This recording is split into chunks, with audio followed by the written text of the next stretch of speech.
My name is Jackie Espinosa, and I'm going to start off by asking how many of you guys had Barbies growing up?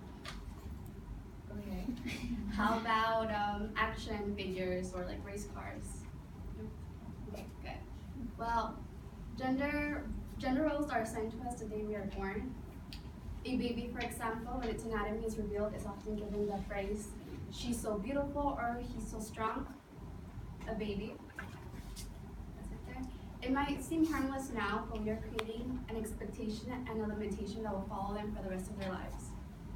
Now, the symbol that I'm going to include, some of you have seen it, some of you guys haven't. It's the raised fist with the female symbol surrounding it. And this symbol represents unity, strength, and defiance. And so now I'm going to be talking about how the feminism as a culture and the fist go hand in hand together with oppression and how I connect to this culture.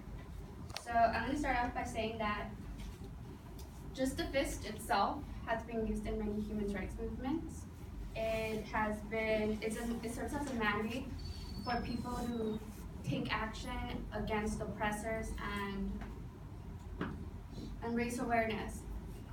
So it has been viewed, some view it as something it has been manipulated into a positive or a negative thing. It has been showcased in a bad light. But for right now, the way it stands, how it has been adopted now, changed.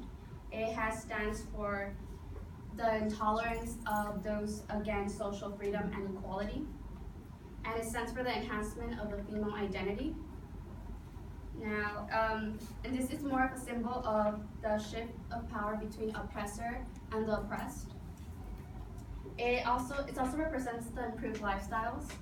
It says goodbye to conformity that has been following men and women for decades now.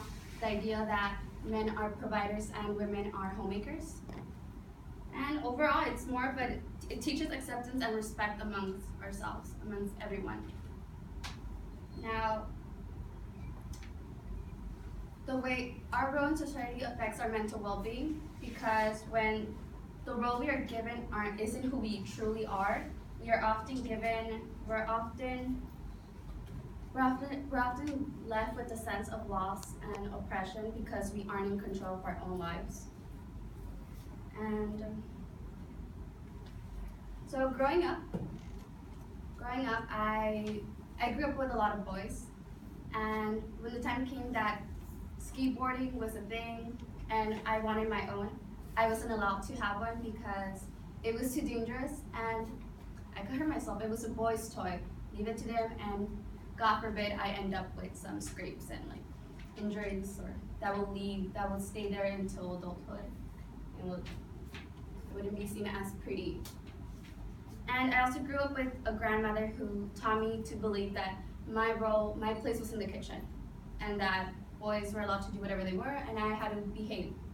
Luckily, I've always been defiant, and I knew that that wasn't the case, that wasn't who I was going to be growing up.